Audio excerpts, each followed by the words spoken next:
Hello friends, and welcome to Gardening with Creekside. Today it is a sunny but very wet day here in North Carolina, and we are up at the chicken coop. We are going to be planting our annuals all along the front of the chicken coop. I do this every year. It is always so much fun to create something gorgeous and beautiful with these long-lived, heat-tolerant, drought-tolerant, full sun-loving, continuous blooms and interest all summer long. Absolutely love doing this every year. I try to switch it up, and this year we're going with red. Yes, my friends, we're going to be adding reds, yellows, and whites, along with some accent colors. But the red, the yellow, those are my main colors for sure. So let's just kind of go through. I've already prepped the area somewhat. Let me show you the plants that we're going to be using and the space that we are in. Those of you that are faithful followers, you know the chicken coop well. This is the side, we are going to be planting here, but the main area is the whole front length of the chicken coop right here. I've already pulled out all of the remaining fall, winter annuals and perennials, and I have laid down the bags of the Black Gold Ultra Outdoor Planting Mix. I love this because you can plant directly in it. It is great for adding organic matter to your garden. It is OMRI listed certified, so that means if I was planting vegetables and herbs, things for human consumption, then that could be a big deal because this is certified organic for organic gardening. So I love that. And it does a great job of retaining moisture because this bed is not on irrigation. So the only way it gets water is when it rains and or Jenny waters it. I did have some Ascot Rainbow in this space, and I moved them because Ascot Rainbows are perennials for me, and I love them. So a couple of weeks ago, we moved this one when we had to plant the rose. So she has been here for a couple of weeks. The three that I added are the 1, 2, and then the 3. I went ahead and trimmed these 3 to help reduce the transplant shock, but I wanted you to see what an Ascot Rainbow looks like when it's in bloom. So these are the blooms. Not hugely significant. Yes, they're pretty. It gives it some nice height to it, but not, a massive show-stopping, flowering perennial. So went ahead and pruned those. I'll probably prune this one too here in the next week or so, but got those added in and went ahead and of course added some compost around them because I do have a lovely red clay soil. So back to the annuals. So fun. So the star of the show is going to be one of the new Hollywood hibiscus from Proven Winners. Now I'm just going to tell you, we do own the nursery, so we are privy to a lot of beautiful, gorgeous, healthy plants. But sometimes you also have to get what's left over. So I got the one that was damaged in shipping, but it's fine because I know that in a couple of weeks, she's going to be fabulous. So she is not the primo plant specimen that the other ones were that we sold. That's okay. I was like, yes, I will take the damaged one because all the other ones, the heartthrob that we're using, they're gone. They're already sold. So I am very happy with this. So the Hollywood Hibiscus series is new from Proven Winners. These are tropical hibiscus. These are not perennials. Hot shot. This is hot shot. So hot shot is a deep red, and it will be, because it is a tropical hibiscus, they love the heat and humidity. It says 4 feet tall, 5 feet wide. We shall see. Now, if you're in zones 9 to 11, these will be perennials for you. But that hot shot really is a deep red. The difference with the Hollywood hibiscus too than say other tropical hibiscus is that the blooms will last for 3 days as opposed to 1 day. She's been hanging out in the production greenhouse. She's got a bud on her, but you can see she's just a little bit lopsided and a little bit thin. Not worried about that at all, but she is going to be center stage for this flower bed. Then we're going to be adding the new Agastaki. This is for 2026. This is Maestro Gold. And this Agastaki, they're selling it as an annual, but it will be a perennial in zones 6 to 9. 18 to 24 inches tall, beautiful, like nice gold flowers on it. covered in buds. This is a long blooming one, continuous bloomer, no deadheading. Of course, your pollinators love it. And so there you go. So I've got a tray of 10. We'll see how all that works out.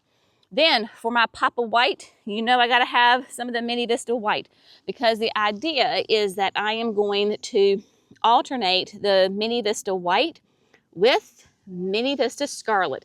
I have never used Mini Vista Scarlet in my gardens, and I have been wanting to, so this is the year. This was between this and the Hot Shot was the catalyst for this design. So I'm going to kind of alternate between the red and the white so that the white helps the red show up from a distance. So we're going to alternate these in the front. Of course, your Mini Vistas are going to be more, not quite as vigorous as your Vistas. Nice, tight, compact habit, which will be great for this space. Then underneath the red climbing rose that we planted just the other week, we're going to put in the Whirlwind White Scaevola. Now, this is not, quote, a new plant from Proven Winners, but they improved it. So more compact habit, the vigor is better, but that beautiful white Scaevola is famous for taking the heat and the humidity. So we're going to put that white underneath the rose because the rose is a deep, deep red and have that carpet of white underneath it. So these three are going to be my low growing plants, along with over here another new introduction for 2026. This is the Medusa Black. Sweet potato vine, but it is, if you're familiar with Medusa, Medusa is a lime green. This, of course, is Medusa Black. Extremely serrated leaves on it, low growing. I have 4. I'm probably overshooting it because green Medusa is very vigorous, and this seems like a very happy plant. I'm using this for accents. I know I'm going to do them on the corners. I might do it in the middle. I don't know. We're just going to see. I grabbed 4. I'm thinking I probably only need 2. So for my height, I've got the hibiscus. Then, you know me, I gotta have some Cleome, y'all. And so this is Senorita Blanca. Senorita Blanca, of course, is just an absolutely beautiful, pure white flower. Will give me some height. So I'm gonna kind of stair step down as far as my height, with the hibiscus being the tallest in the middle.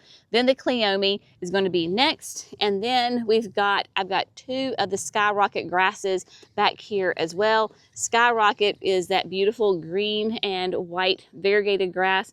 My grasses, I always put grasses here, and they get huge by the end of the summer. So I only need 2. I know that for sure. I only need 2 because they get massive. Yes, they're grandes right now, but I know how big they're going to be. And then, y'all, I just can't help it. I have to have some lantana up here. And if you're looking for a big, bold pop of color, then Lemon Tart is the one for you. So this is that Luscious Royale Lemon Tart.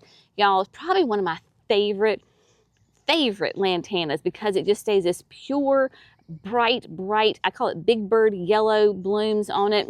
The height is going to be 12 to 26 inches, has that mounding habit, and it's just going to be a beautiful pop of yellow.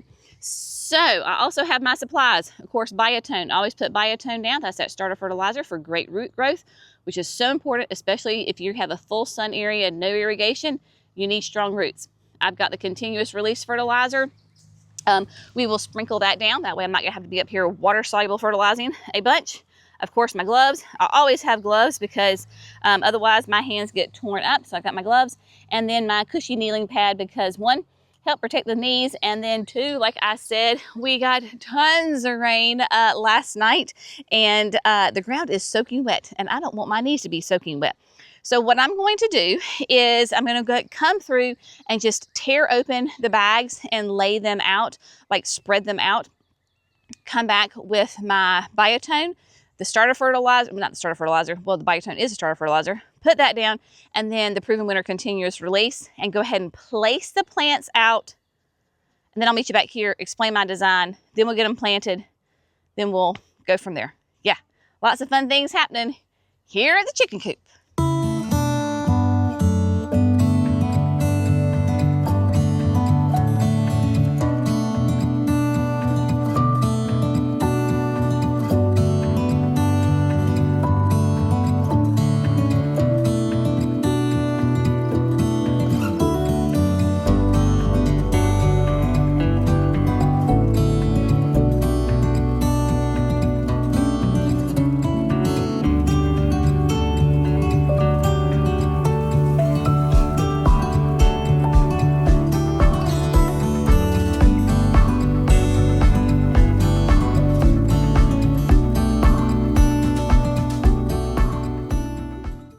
Okay, my friends, so got the Ultra Outdoor Planting Mix laid down. I got the annuals laid down and organized, designed how I want them. Pretty sure this is how we're gonna go. Of course, I got so excited about putting the annuals out that I didn't put the fertilizer out. So I will put the fertilizer out before I plant them. I just like when I have this many plants in a space, just to go ahead and put that fertilizer down on the whole area, because pretty soon you're not gonna see any soil here at all because these annuals are just going to take off.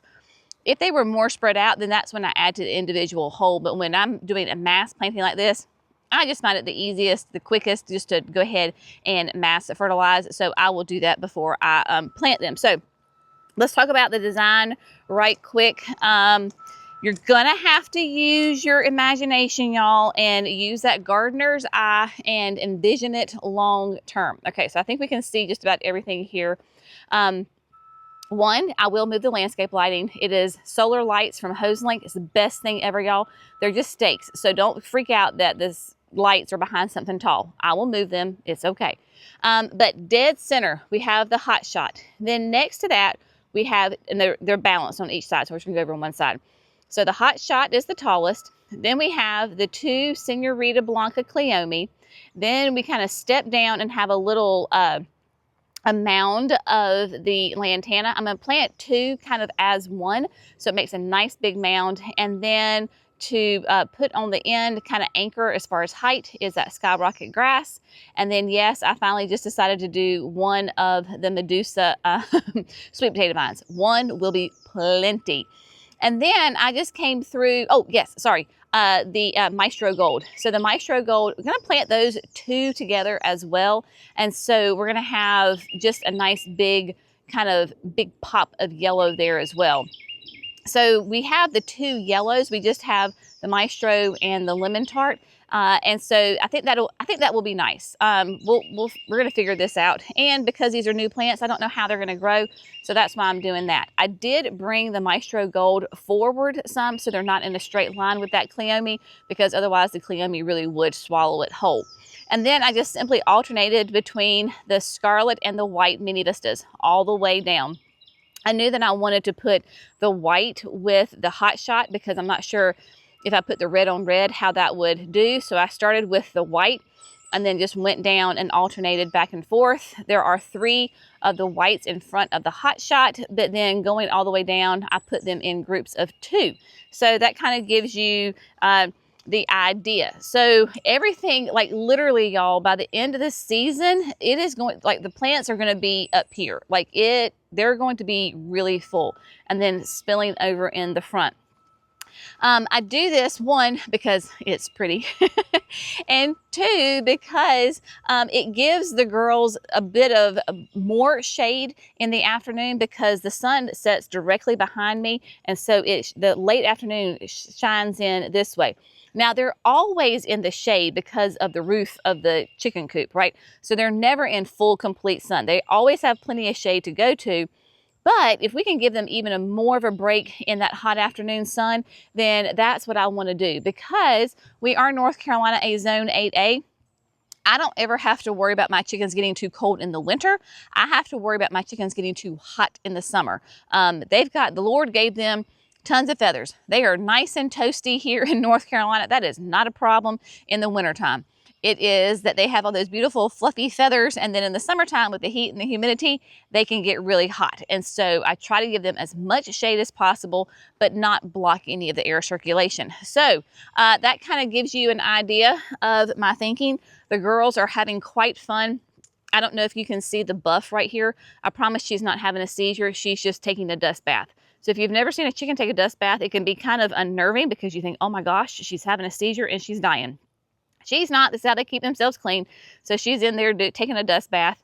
She's paused for the moment, but that's how everything looks. And so there are rain showers whipping all around. In fact, it started sprinkling on me when I was putting everything out. So I have got to move with purpose so that I do not get caught in an absolute deluge. Put the fertilizer down and then just put them in the ground. I do not use my power planter auger here. It would be great to use that 5-inch. One, I don't really need to because I have all that Ultra Outdoor Planting Mix, so it's gonna be super easy. I'm just gonna pull it back, drop them in.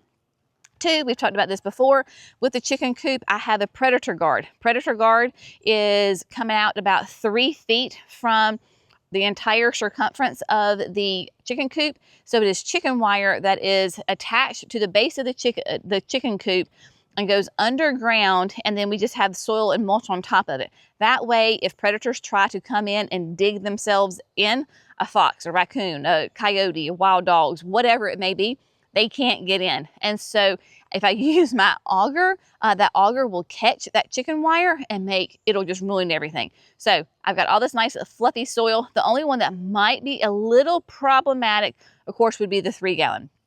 I'll just have to dig with my hory. It won't be a problem. And I do have a shovel up here, I think, too, as well, from when I moved the Ascot rainbows. So I'm going to move with purpose, get these babies in the ground. I'll meet you back here in just a second and show you the final product.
All right, my friends, I got done in the nick of time. It's raining, but yet the sun's out. Did y'all ever hear that expression when you were little? The devil's beating his wife? Maybe it's a southern thing, I don't know. But when the sun is out and it is raining, that is the saying. So anyway, I can't help but think about every time it rains and the sun's out. I digress. Clearly it's time for lunch and Jenny is getting a little loopy here. But the plants are in the ground.